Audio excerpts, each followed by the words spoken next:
Good morning बच्चों, स्वागत है आपका मोतीलाल स्कूल जींद में। हमने कक्षा 7वीं हमने भाषा के मौखिक रूप तक कर लिया था। आगे हम करते हैं लिखित रूप। अपने भावों एवं विचारों को जब हम लिखकर प्रकट करते हैं, ठीक है, लिखकर प्रकट करना भाषा के लिखित रूप के अंतर्गत आता है।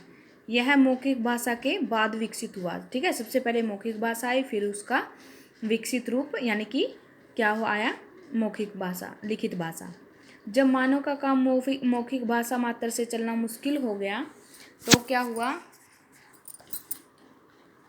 हो गया तब वह भाषा की ध्वनियों को प्रतीकों में ढालकर यानी कि चिन्हों में डालकर उसे लिखित रूप देने का प्रयास करने लगा। इन प्रतीकों को हम अक्षर यानी कि अल्फ़ाबेट के रूप में जानते हैं, ठीक है। जो भी अपने अल्फ़ाबेट होते हैं, वर्णमाला में वर्ण होते हैं, अब इन्हीं के माध्यम से हम अपने भावों और विचारों को व्यक्त कर लेते हैं। क्योंकि वर्ण होते हैं, वर्ण से क्या बनते हैं, पद बनते हैं, शब्द बनता है और वाक्य बनता है। यही भाषा का क्या है, लिखित रूप है। तो आज आप जो व्याकरण की यह पुस्तक सुगमता और सहजता से पढ़ रहे हैं, वह भाषा के लिखित रूप के विकास का ही परिणाम है। नेक्स्ट हम करते हैं भाषा के दोनों रूपों का क्या महत्व है। दैनिक व्यवहार में हम भाषा के मौखिक रूप की सामान्यता प्रयोग में अधिक किया जाता है और लिखित भाषा का प्रभाव तो स्पष्ट ही है, ठीक है। भाषा के लिखित रूप के कारण ही हमारा प्राचीन साहित्य आज तक सुरक्षित है। क्योंकि जो हमारा साहित्य है हमारे भारत देश का, वो लिखित रूप में मिलता है तो वो स्थायी भी होता है, ठीक है। तो ये अधिक महत्वपूर्ण है। ये तो भाषा का लिखित रूप ही अधिक महत्वपूर्ण है। भाषा के अन्य रूप कौन से हैं, 3। कौन कौन से? मातृभाषा, राष्ट्रभाषा और राजभाषा। मातृभाषा कौन सी है? जैसे कि माँ परिवार के सदस्यों द्वारा प्रयोग में लाई जाने वाली भाषा, जिसे बच्चा सबसे पहले सीखता है। क्योंकि सबसे पहले हम अपने परिवार से ही सीखते हैं और परिवार से सीखते हम अपनी माँ की भाषा को सबसे पहले सीखते हैं, तो वही क्या कहलाती है, हमारी मातृभाषा। अब राष्ट्रभाषा है। राष्ट्रभाषा वह भाषा जिसे देश के अधिकांश नागरिकों द्वारा बोली जाती है, ठीक है। हमारे संविधान में हिंदी को राष्ट्रभाषा के रूप में स्वीकार किया गया है। आगे आती है राजभाषा।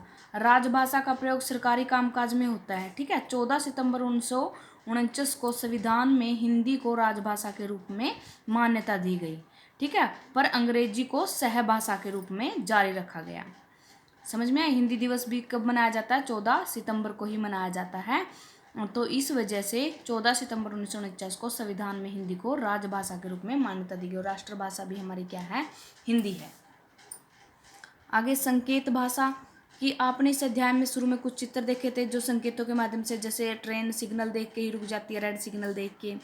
तो इन चित्रों में रेल के रुकने के लिए लाल सिग्नल और अंपायर द्वारा आउट करने के लिए एक उंगली का निशान किया गया था, ठीक है। ये सभी क्या है, सांकेतिक भाषा के।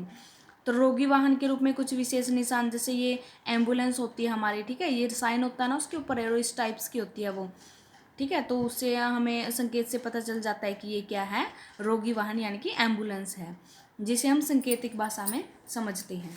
आगे देखो विभिन्न भाषाएं कि बच्चे दुनिया में हर देश और हर समाज में किसी न किसी भाषा का प्रचलन है ना।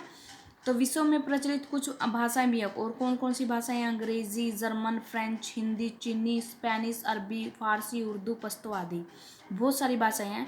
हमारे देश भारत में भी बहुत सी भाषाएं बोली जाती है और समझी जाती है। बट हमारे जो संविधान में 22 भाषाओं को ही मान्यता प्रदान की। यहाँ से आपको याद रखना, अंडरलाइन कर लेना है कि हमारे संविधान में 22 भाषाओं को मान्यता दी गई है, ठीक है। आगे आती है आपकी लिपि, ठीक है बच्चों।